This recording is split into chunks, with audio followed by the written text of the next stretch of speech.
buksan. Yung dumating na yung in-order kong O2O. Ayan, syempre ito pang makeup naman. Ayan, so meron siyang pang pearl ng eyelashes. Meron akong tatlong color blush na in-order. And then, brush. Ayan, so O2O. Nakita ko lang siya sa IG. Tapos naka-promo, naka-sale siya. So, sinubukan ko. So, pwede namang tabi. Kaya, salamat tabi. Ayan, ito yung una. So, meron akong tatlong color blush, diba? So, ang una natin bubuksan ay 06. 06 yun. Ito yung ma-pink. Nude, parang nude pink siya. Ang hirap buksan, guys. So, naka-sealed kasi talaga siya.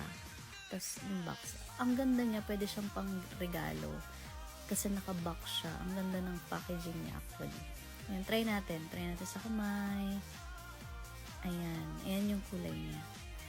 Ayan siya.